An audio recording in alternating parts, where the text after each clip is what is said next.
Okay. The squeakier, the better. Okay. So, You guys are good. You guys are live. okay. Assalamu alaikum wa rahmatullahi wa barakatuh. MYG Muslim Youth Group of ISOC. What is up? Another beautiful, blessed Friday night with three of your favorite people. We got Sister Nadia. Unfortunately, we got me again. I don't know how I got on here. Brother Hassan. And we also have a guest speaker for tonight. Now, before we begin, I just want to make some ground rules. I know today we have a sensitive topic about drugs. So for those that have questions that maybe want to cover their name, like you guys could also join our Zoom. And if you want to come in as like an anonymous name, that's totally okay. This is a judgment-free zone. We understand people are going through things, and we're not here to exclude anyone. We're here so everyone's included. And if you're a parent, student, working professional, this whole event is all for you guys. So feel free, don't be shy. I'm very, very excited about tonight. And if you guys have questions, we'll have a Q&A at the end. But we have a beautiful brother here tonight that's actually going to be doing the event for us. So I'm very excited. So I'm going to pass it off to Sister Nadia, our secretary of MYG. She's actually, oh, by the way, if you guys stay for the whole event, we're actually going to be telling you guys what our next week event is, which is really, really exciting. So Sister Nadia, it's all you. Assalamu alaikum wa rahmatullahi wa barakatuh. Welcome to Trapped, a talk about drugs, intoxicants, and peer pressure hosted by MYG of ISOC. Leading this talk will be Brother Gernaro Waheed, who is the Resource Development Manager at Sahaba Initiative. Brother Waheed, I'll pass the mic on to you so we can get started. Okay, thank you. Assalamu alaikum wa rahmatullahi wa barakatuh.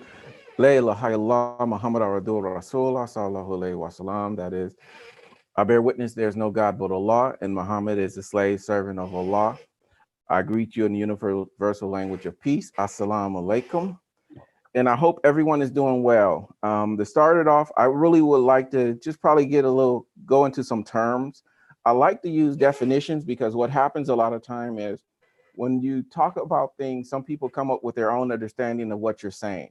So these are just 4 little terms, and throughout the night, we're going to be using them. So just keep in mind that these are terms. Some of them are defined by the rule books, and some of them are just defined by me. So some of these are kind of like my terms in which I use, so you can understand some of the ways in which I use my language, okay? So the first one is capacity, okay? Capacity is dealing with, especially relating to drugs.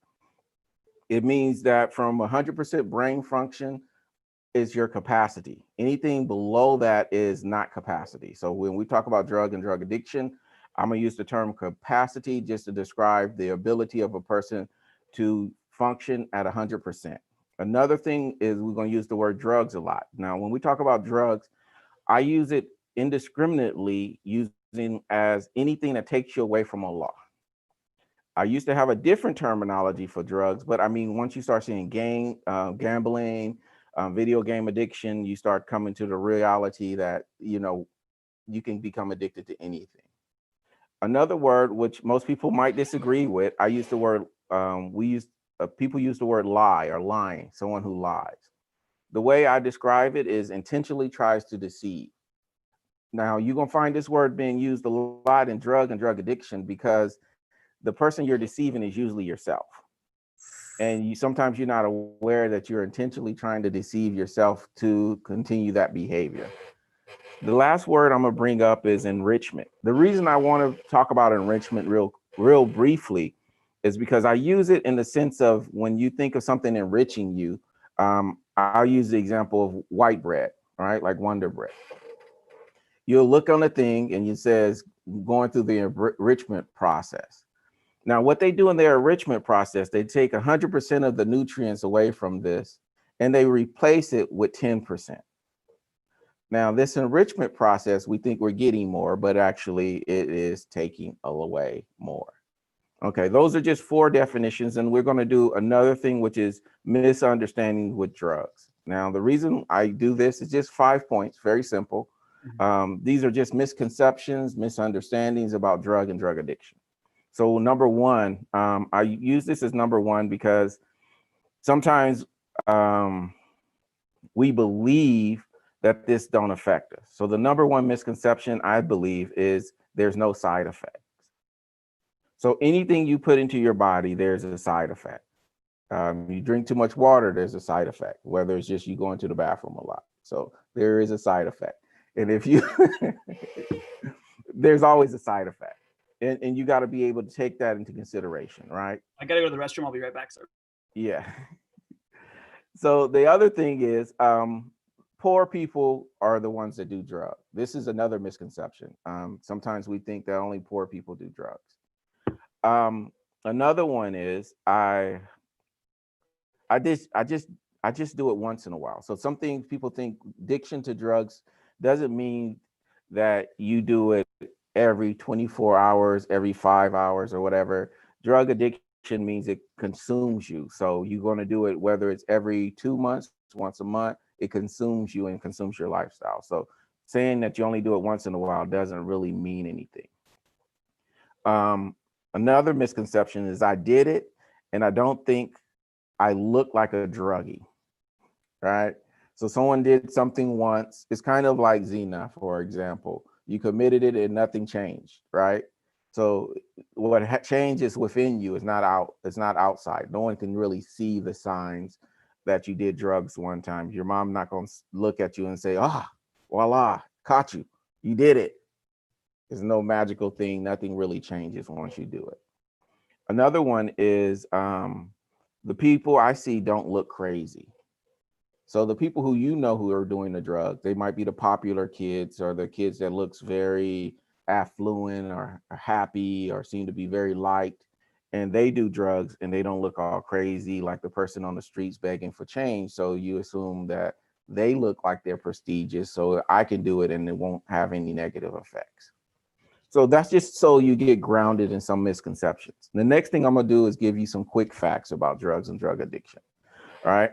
And one of the things I want to keep in mind is how in the Western society, how it's everywhere. There's no other way to put it.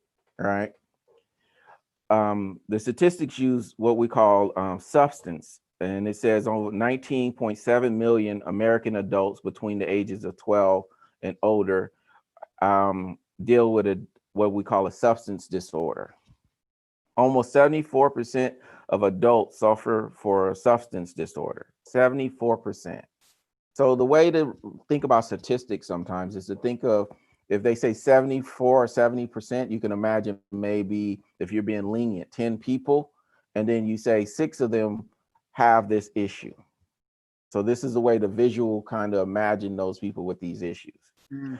Another statistics that you can keep in mind is 38% of adults will say they have a disorder or they're struggling with drug addiction, right? Another statistics is 8.5 of Americans suffer with both mental health disorder and a substance abuse. And then sometimes they call this co-occurrence disorder, right? So a lot of times what happens is someone has a mental health issue and they are doing drugs maybe to cover it or to fit in better. Maybe they have anxiety and they feel as though when they drink or do drugs that they can kind of fit in better and they're less anxiety. And that's one of the things that keep in mind that some people, and like in African American culture, it's better for you to be known as an alcoholic than a drug addict. I'm sorry, alcoholic than someone who has a mental health issue. A lot of times what happens is it's easier to be known for one and not the other. So you use one to cover the other. So keep that in mind sometimes, because sometimes you have a mental health issue and you're afraid the people who know about your mental health issue. So you cover it with sin, which is terrible. You know, maybe you become an alcoholic, drug addict, or do other things so people don't recognize your mental health issue. You know, some people also say it's better to smoke weed than it is to become an alcoholic. Is that true? Well, weed is something I'm gonna touch on separately because that's kind of like a touchy, I got real you. touchy one, right? Got you. Another one, drug abuse and drug addiction. And this is one that for the people who are keeping note of how much this stuff costs to society, they have a number. They said 704 billion annually is lost in workplace, health expenses, and criminal related costs. Now, these are just some quick facts. There's nothing, You know, we can get into a little more into the weeds a little bit later, but this is some information. And one of the things here I found is they wrote the causes of addiction. Now, one thing to keep in mind, nothing about any disorder, because drug addiction is a mental health issue as well. So we don't want to kind of glance over the fact that once you become a drug addict, that you're suffering from a mental health issue. When they talk about co-occurrence, they're actually saying that you have a drug addiction and the mental health issue is there as well. So when they talk about causes, there's no specific one thing that causes people to do drugs.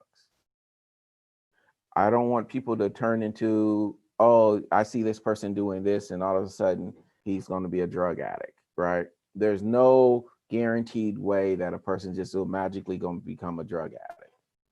But keep that in mind. But there are risky behaviors or things that put you at a higher risk of becoming a drug addict. And I'm not going to really use the causes here that they put. I'm just going to tell you a short story, right? One thing that people might keep in mind, that your friends can determine a lot of things in your life. And one of the short stories I was going to remind you of is something simple. And they tell you, everybody heard the story of maybe what Little Red Riding Hood, right? And as she runs through the forest with her hood on, she ran into the wolf. And there's certain signs that the wolf is a wolf, right? When she's in the house. The first sign, what big hands you have, what big mouth you have, what big this, what big that. Same thing with causes. You'll find symptoms or problems maybe in your family. Maybe you have a mental health issue. Maybe you have, in some cases, you had an injury and the doctor prescribes some medication for you so that you can heal or feel better or feel less pain. And this happens in the Muslim community, in every community. But and you start taking these medications, and they're prescription medication. And all of a sudden you find yourself wanting the prescription medications a lot, to the point where you're actually going to buy them. So this is one of the ways where we can see that you lead up into it. Another way, which goes back to your friends, it goes back to the people you're around, your associates. Now, if you're around people who will allow you to do certain things, who commit certain sins, then it's more likely for them to have, how would you say, won't say anything when you engage in risky behavior. And this is a challenge that we all face in any, whether you're a child or adult, right? Just to cover just some remedies, because all I really wanted to do is touch on this generally, because we all know something about drugs. We all have experience. I can go into what each drug is and everything else, but I rather just give you some information and then go into the questions and answer. But one last thing, I want to make sure I give you remedies. So one of the things to keep in mind, if you have some family member who's suffering from drug or alcohol, is to be supportive of them and not their habits. Okay, and this is a very difficult thing. Be supportive of them and not their habit. Another thing is to keep in mind, if you're or your friends are dealing with drug or alcohol addiction, there's help, and there's always people who will help you. And making sure you turn to those people who have that information or knowledge to get help. I work with an organization called Sahaba Initiative. We started off dealing with one brother who had a drug addiction problem. So if you can imagine, this organization has grown from helping one person to maybe helping 300 people a month to 400 people a month, all behind helping one person with a drug addiction problem. We work with a lot of different programs. One of the programs for addiction for Muslims, I don't know if you can see it. Yeah. This is called Malate Islam, The Path to Peace. This is a book that we use for our NA and AA classes. So you can find this online. I'm making sure the picture is big so people can see it. Yeah. Look up the book, find it, find some solutions, right? So this book we've been using for about 12 years now, but also there's meetings every Wednesday. Once you type up Malate Islam, you're able to find out about meetings, and you're able to get some help and find other Muslims that's going through the same issue as well. Another thing to talk about, when there's actually 1-800 numbers for drug or alcohol centers that can get some families some help. One of the numbers I don't know how to put this up here. I You might can probably put it in the chat group, and then we can also pass it out to the. Okay, I'm gonna put it in the chat group because I'm gonna put a couple of numbers on here, Sure. just so that if anyone has, you can't talk about problems without giving people solutions. This is critical. You can't tell, like, if I mention suicide, I got to put the suicide helpline on. Why? Because when you hear the statistics of certain things, you got to realize your community is suffering. Right? Those statistics are not just pulled from the air. There's Muslims who's going through this as well. It doesn't make you're not Muslim because you're going through it. If you have a mental health issue, it's the same as you broke a leg or something, or if you were born with some kind of body disformity. It doesn't take you out of the realm of Islam. There's remedies for it. So I'm gonna put the number here for the helpline first. And then we can, I'll go ahead and end what I'm talking about, and then we can go into question and answer as I type this up. I don't want to. And as you're typing that up, for those that you guys don't know, Brother Waheed is actually part of Sahaba Initiative. I mean, they do a bunch of different things. They do feedings for the poor. I just saw recently that you guys could check out their Instagram as well if it's just Sahaba Initiative. They also have a website. They do counseling services every Saturday. They do a food pantry, and just like he said, they do the AA and NA services as well. So it's very, very cool. When did you guys get started with this initiative? So we started in probably about 12 years ago. You know, it's very interesting.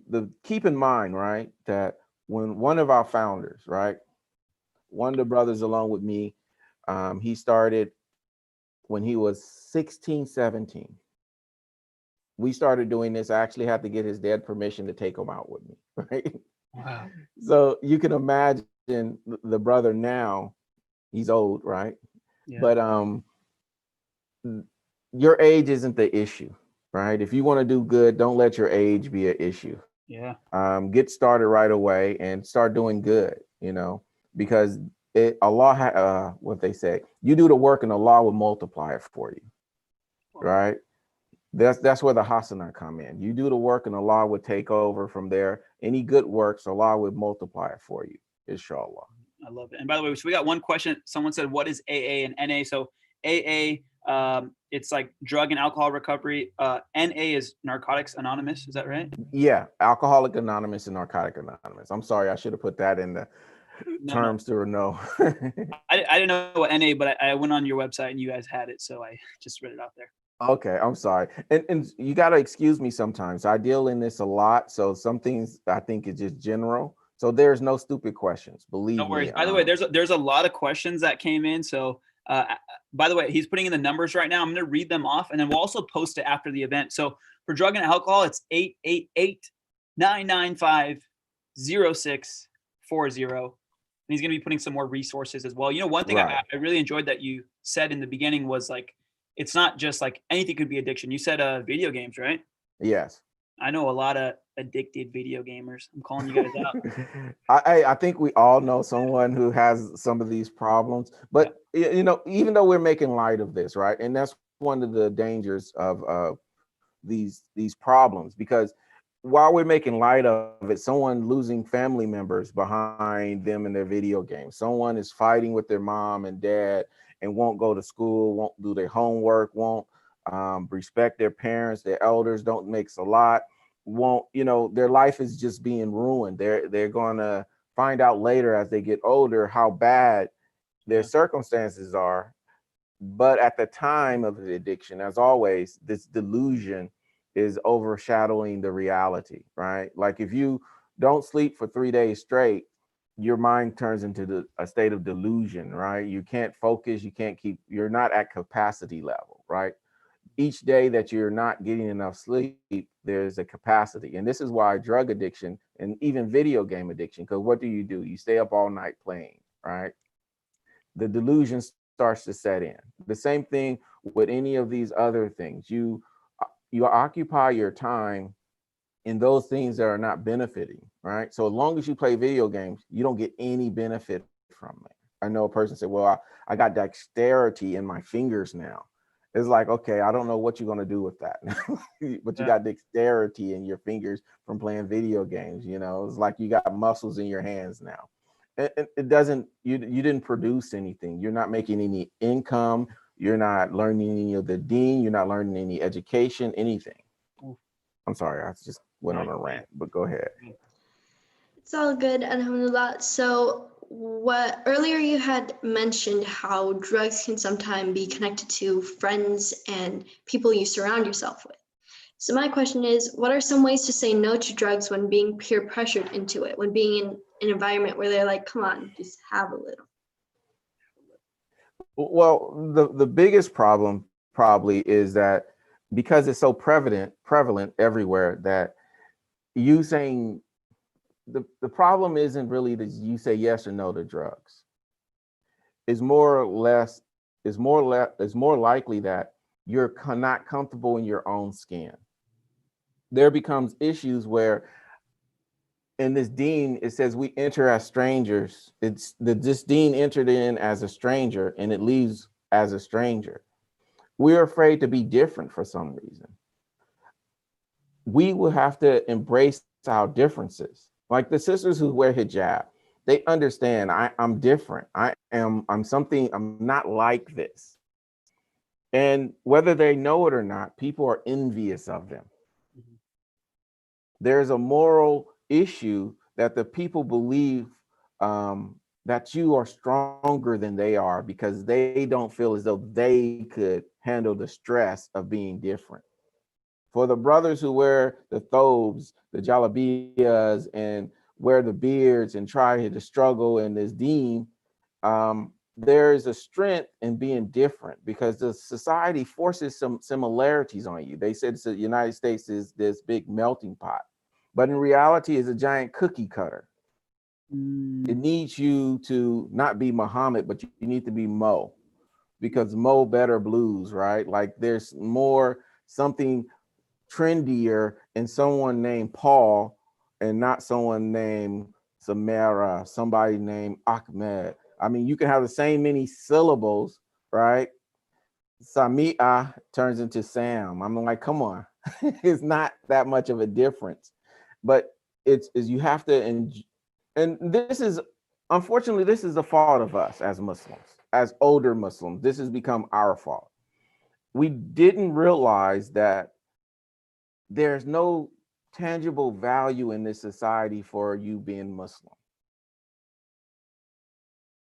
As a community, we didn't realize that there is no, you're not going to get a bigger degree, a bigger paycheck.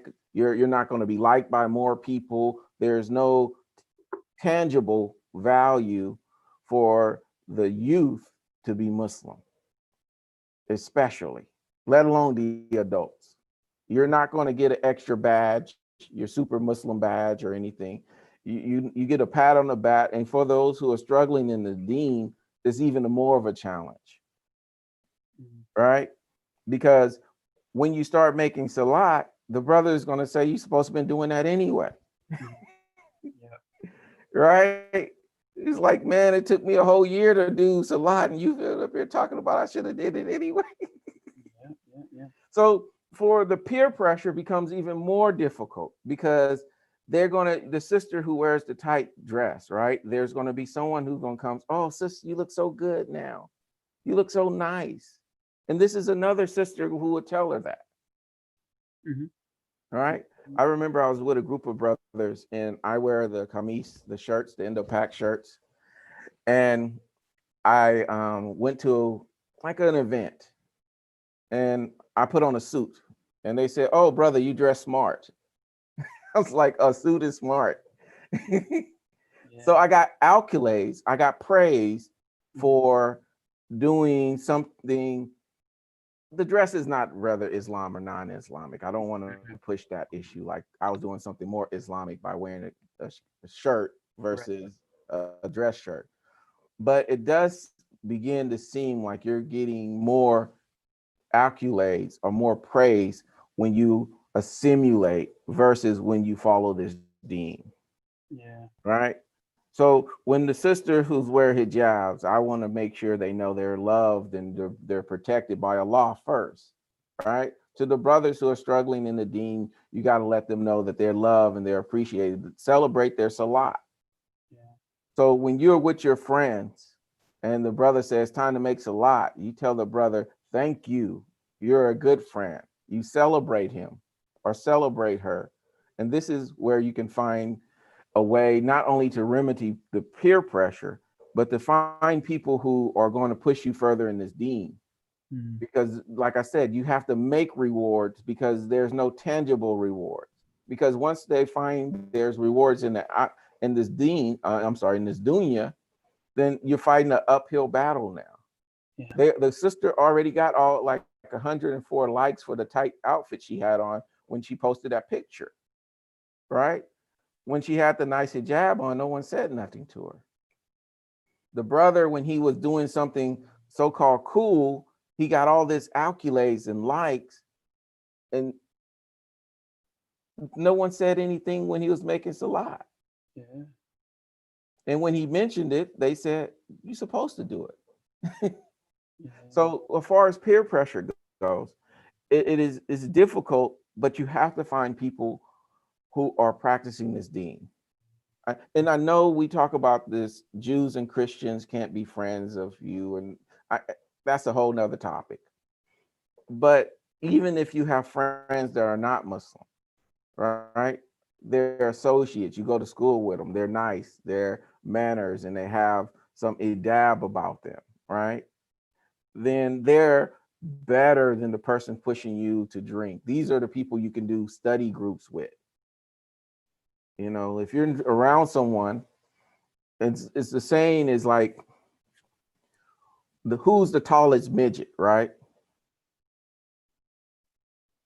It doesn't matter because they're all midgets, Mhm. right? Who's the best among the alcoholics? They're all alcoholics. Who's the best among the thieves? So a lot of people will use the analogy, well, my friends do this, my friends do that, but I don't do that. I'm not like that. But when you're amongst them and they're all liars, then you're the best among the liars. Deep. And this is a very dangerous thing. So when you're choosing your friends, because you have a choice of who's going to be your friend, you don't have a choice who's in your family. And this is a whole nother topic, who's in your family. But you have a choice of who's going to be your friend. Your parents will make some push, will put you in some community, will put you in some environment. But whether you make that person your friend is your choice, especially for the youth. You choose your friends and make that choice a valued choice, right? Something of value to you, something that would benefit you, your community, and everybody else. I'm sorry, is that long? No, you're good. I got a question for you. You ready? Okay. I know you said. By the way, this is a miswak, not what you guys are thinking. This is for the teeth. Little joke I got. So question is, what if you have a friend that I know you said you're gonna speak about weed like separately, but like let's say you have a friend and he's like, yo, dude, like I actually feel like I get closer to Allah when I'm high. What would you say to something like that? So this is one of the things with marijuana, which is interesting. So Yeah. all drugs have side effects. Yes. So that's why I touched on that, because there's no way that you're going to have something. If you stay up too late, that's why I use the video game analogy, right? You stay up too late. But marijuana is very special, right? Because it has what is called a dulling effect. So it dulls your response. So out of all the drugs that you can choose, marijuana has the longest, how would you call it? The longest level of in the longest time in which your brain isn't functioning at capacity. Oh wow. So if you smoke one joint, your brain goes to 40% capacity level. That means slow response time. And within 24 hours, it goes back to 80% capacity level. 80%. And it takes 30 more days for it to get to 100%. Wow. 30 days means that you're operating at 80% capacity on making judgment calls. If you're driving, if any of you drive, you know, in split second is a car accident. All right. 80% capacity level on taking a test if you're going to school, 80% capacity level on responding, not to mention the lower inhibition that it gives you, especially over a long period of time. Now, they'll talk about the side effects of marijuana, and they always mention memory loss. And one of the reasons why the cannabinoids affect memory loss, which is one of the chemicals in marijuana affects memory loss, is because it helps you cope with painful things. Marijuana is one of those things that help you cope by dulling your senses so you're not able to reach, how would you say, feel the full experience. Now, that sounds beneficial to people who are in pain, but what it does is it dulls your ability to cope with reality. So the more you dull that pain, the less ability you have to cope with reality. So yes, you had a tragic event, you smoked some weed, and then all of a sudden you stump your toe becomes tragic. Someone said something you didn't like becomes tragic, and you can't deal with it. So, and it becomes this dependent cycle. You numb the pain so much now, like if anyone took aspirin, if you numb the pain, when the pain comes back, it comes back with a vengeance. Not that it was really even more stronger. It's just that you numbed it so much, your body is not able to fight the pain, or as it says, the pulse becomes stronger. The feeling becomes stronger because something dulled it and your body tolerance level dropped. And this is one of the dangers of marijuana, because of it's so socially acceptable. And this is another thing about socially acceptable drugs, right?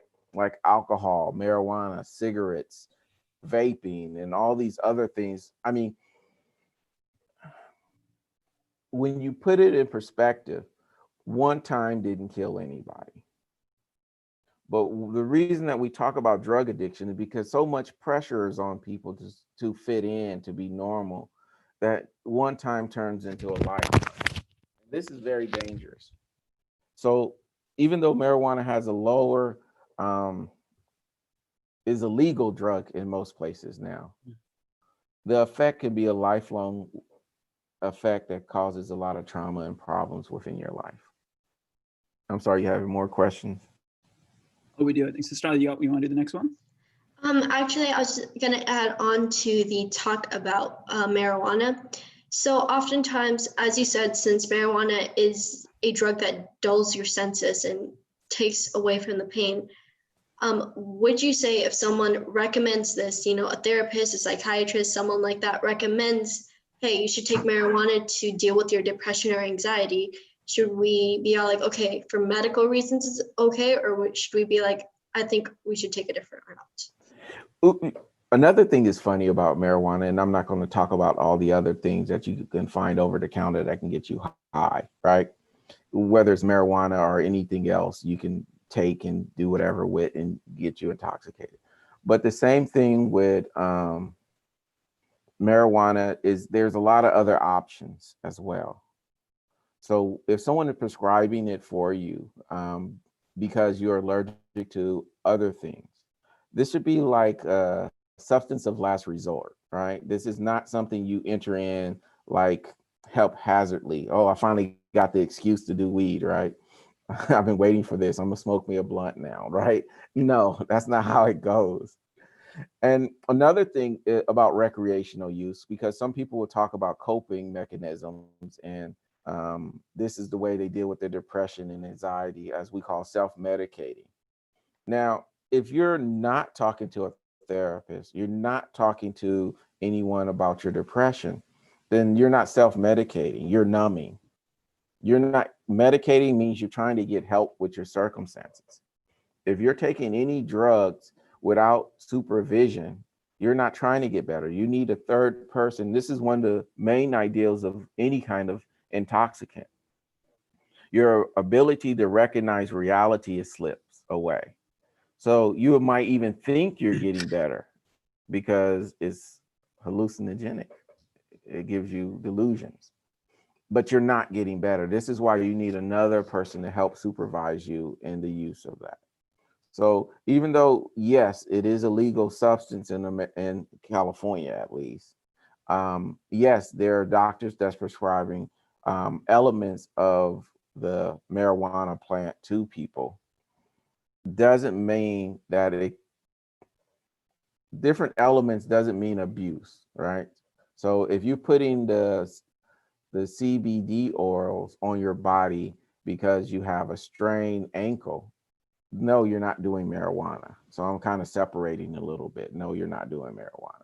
Nice. But if you're taking one of those the, too. Says, how about I'm using? sorry? Someone asked, how about using CBD? Any issues with that? Is it good? Yeah, the CBD oil on an ointment or something on your leg. They take out the element that gets you high, and they're giving you just the medication here. And this is something different. But if someone prescribing the medical marijuana, the smoke, which I will tell you, don't smoke it. If the doctor prescribes for you to smoke it, this is a social taboo. Plus, it has some health ramification. There's a pill you can take, right?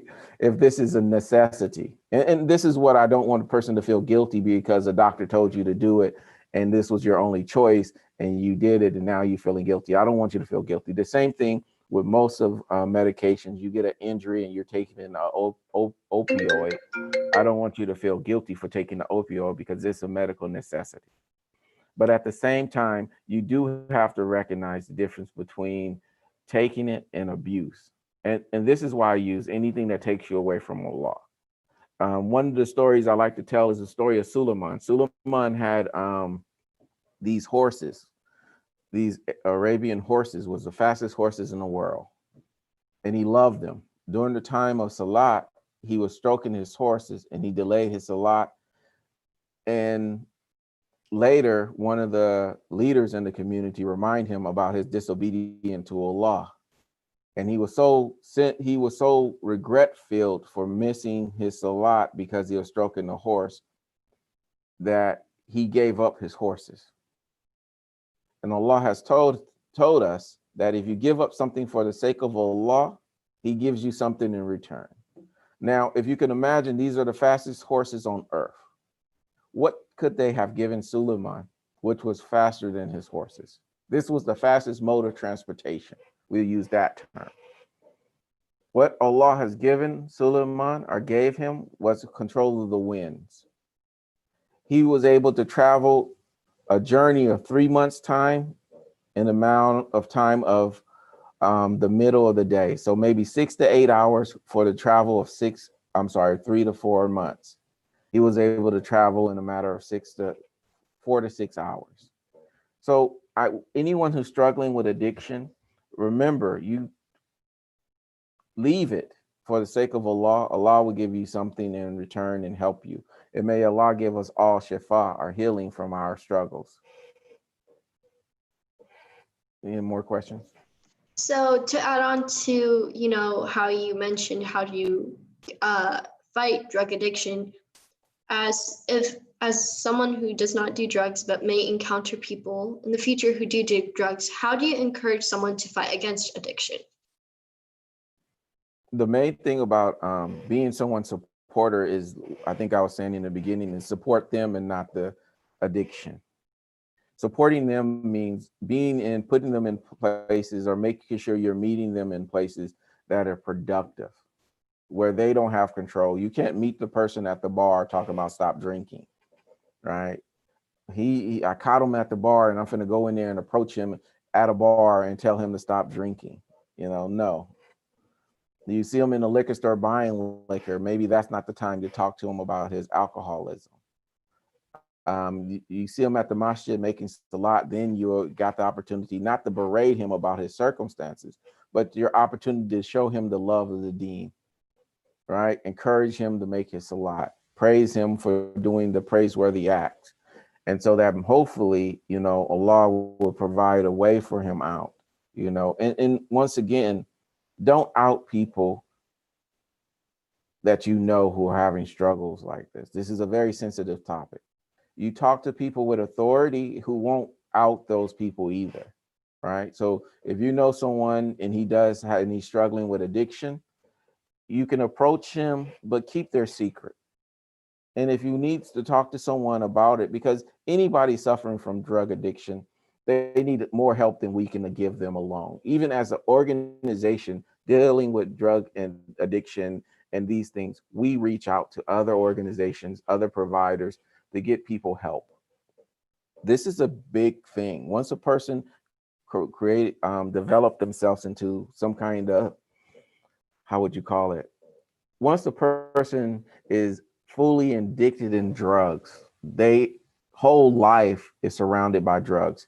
One of the things to keep in mind is we are slaves of Allah, and we will worship something, and whatever we put in Allah's place, we will worship, and we'll make tawaf around.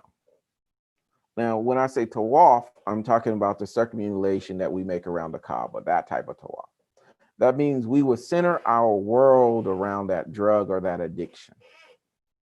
Our friends will be people who allow us to do drugs. Our associates, we will move in a certain area where we're more likely to find those drugs. We'll be in a certain area that will be more likely. So when we're having someone who's dealing or have that issue, we can't get in that circle that they have created for themselves.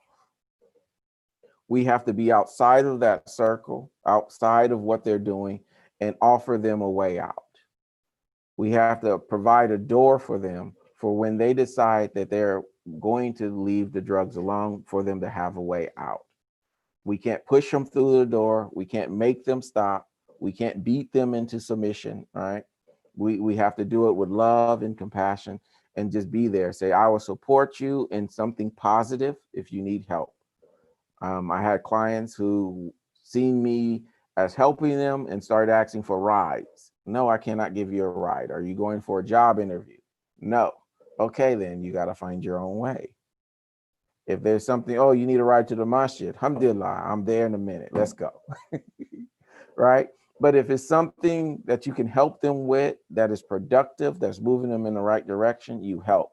If it's anything else, no matter what they're saying, right? Because once they're making tawaf around this drug or their addiction, they want to pull you in to the point they want you to do drugs so that you can use your money and resources to support their habit. This is why dealing with someone with addiction is so dangerous. It is so dangerous. It's something that either they meet you in a place where it's productive or you have to leave them alone. Because especially if this is a loved one, you have to meet them in a positive place or leave them alone. And this is very difficult. Imagine your son doing drugs. He's out in the streets and someone might kill him. Somebody might hurt him. Something bad might happen. He might go to jail. All this negative stuff. You don't want nothing to happen to your son. Imagine the mother. She gave birth to this person. The pains of childbirth. And seeing them in that state brings them to tears. They haven't slept because of this. They want to help. But remember, you can't help until they move out of that position of making tawaf. Once they stop doing the drugs or move into the position where something else is at that center, all they're going to do is move you into that center.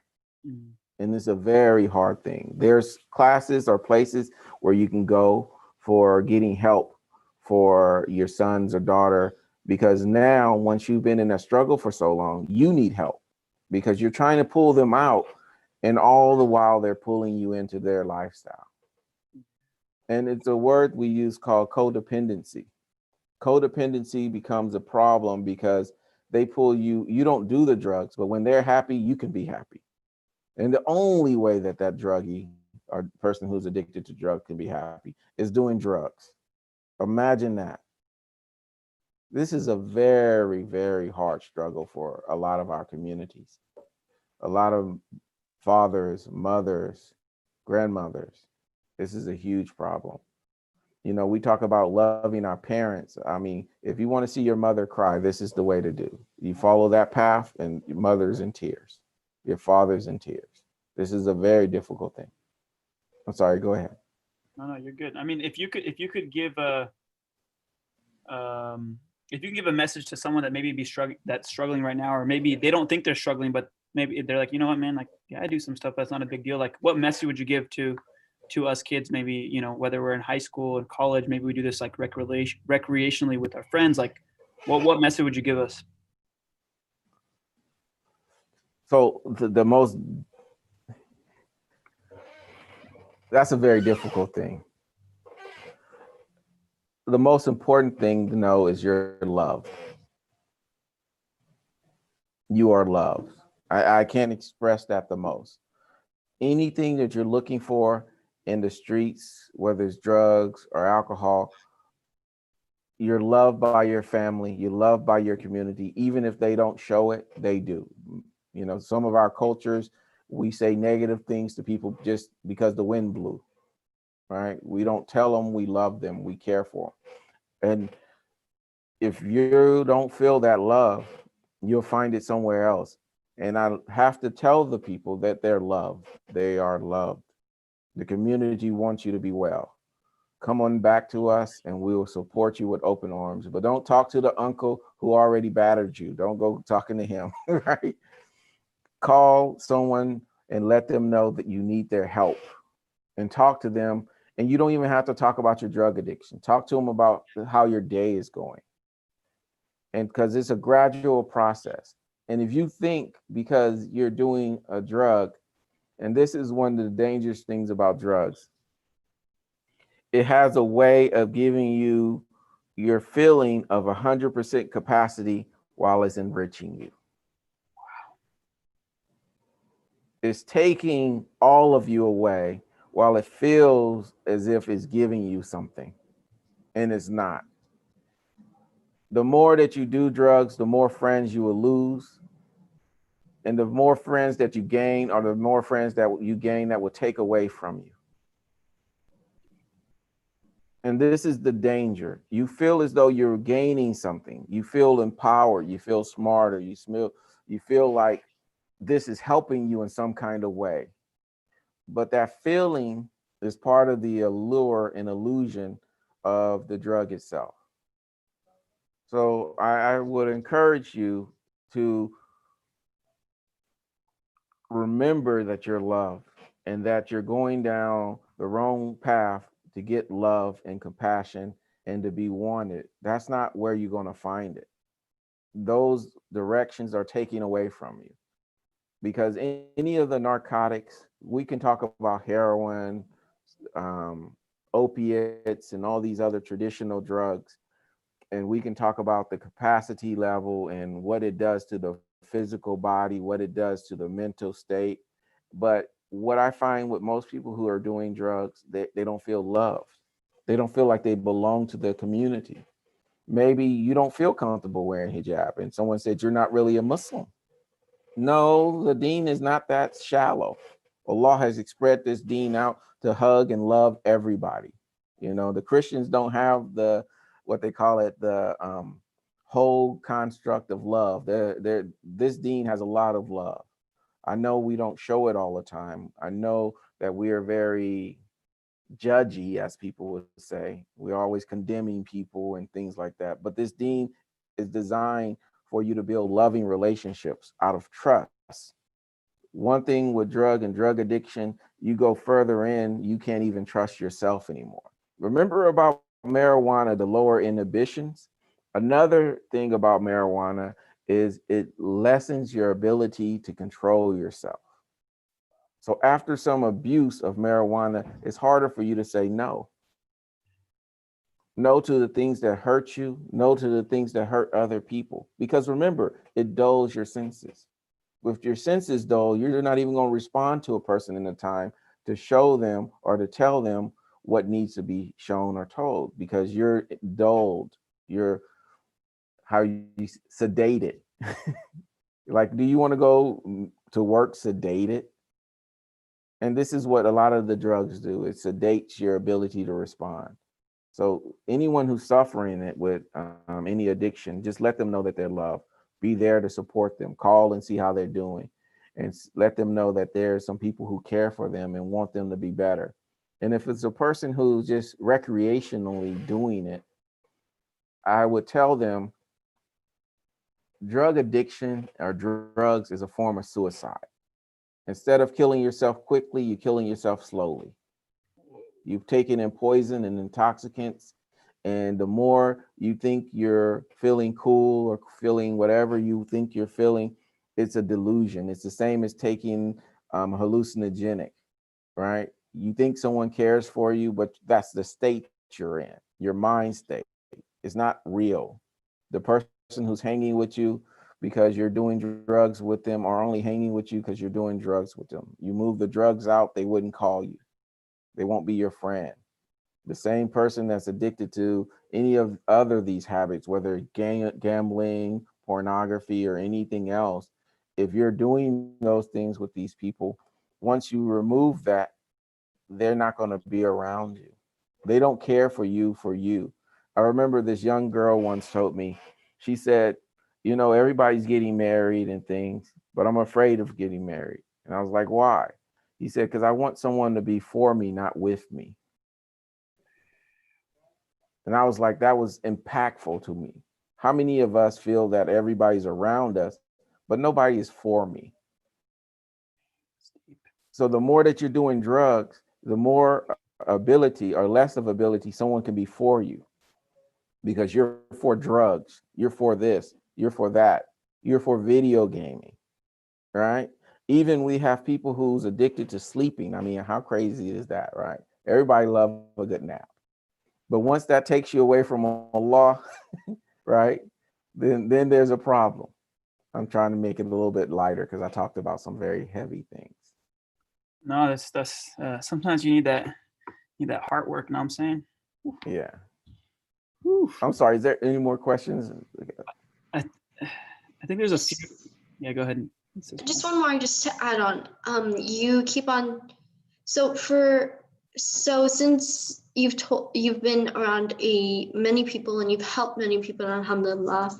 In your personal opinion, what would you say is the number one thing that leads people down the path of addiction? There was this study done by rats, with rats. And in this cage of rats, they had one cage, we'll call it rat hell, right? All the rats in there crowded in these rooms and stuff like this, right? And in this other cage, this called it rat paradise, all the food, all the things that you can give them, right? In this cage, they had these food pellets and water thing container. And in the water container was regular water. I'm sorry, in the containers was a container with regular water and another one with opiate. In the rat hell, they had that. In the rat heaven, they had that. So in the rat hell, or in the other one where all the terrible things are happening, all of the rats wouldn't drink the water to the point of dehydration and died. In the rat paradise, no one did drunk the water with the opiate at all. They all drunk water. So in that kind of study, it shows us that when things are going good, and I used this analogy before, you know, the religion is like a parachute. Not everybody has it, but not everybody's using it. No one even read the owner's manuals. No one's reading their Quran. No one's doing the procedure to keep it up, right? To make sure it has no holes in it. But going back to your question, the ideal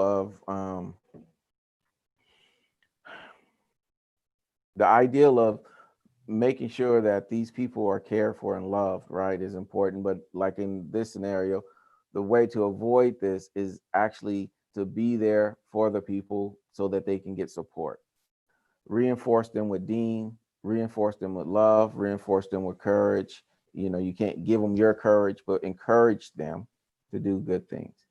So number one thing, once again, is just having good friends around, being around people who are positive, being around those things. Because remember, the people in the rat hell, right? You felt no love. Everyone's crowded. Everyone's on everybody's back. Everybody out to get everybody.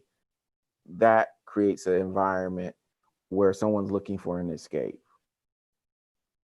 The other one produces an environment where they don't need to escape. So a lot of times, I'm not going to say because your life is really well or you living real well or back to only poor people or people who dealing with trauma do drugs. That's not true. But in a lot of cases, you can eliminate a lot of the problems by being around good people and being happy with each other. It's funny, we're in a season of what they call Thanksgiving. I don't celebrate Thanksgiving, but the the ideal of being appreciative to Allah for what you have, and being around people who are appreciative of Allah. And I think that can help steer people away from drugs. Love it.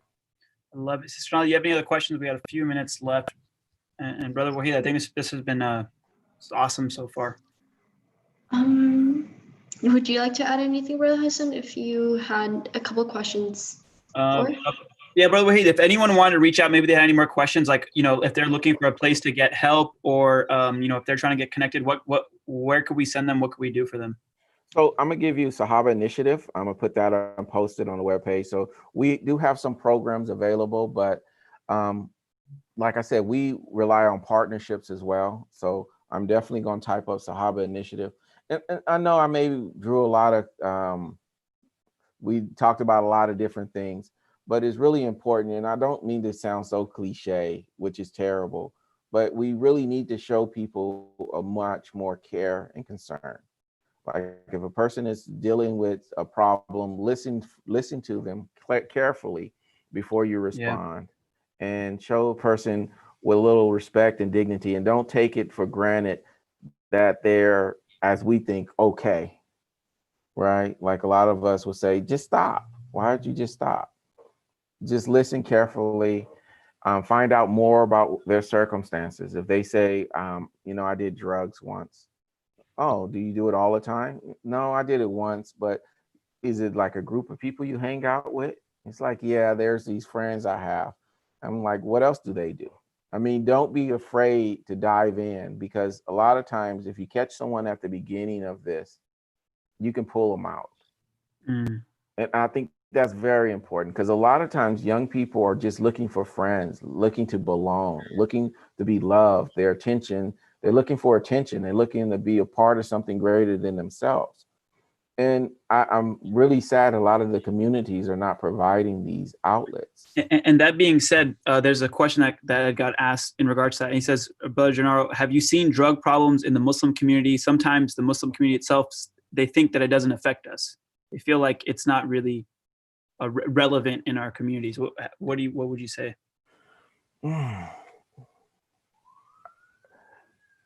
I'm gonna say this, that everyone knows it's relevant.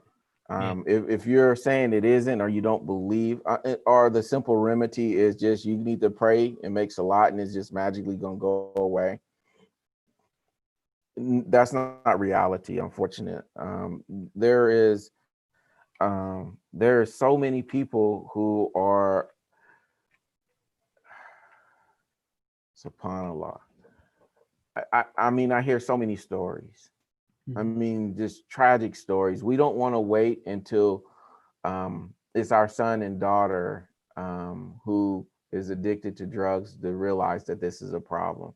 One of the main things is we don't have an engagement with our young people. We don't have community that are really engaged with our youth the way, like, of course, the programs that you're doing here is important, but we need environments where it praises them for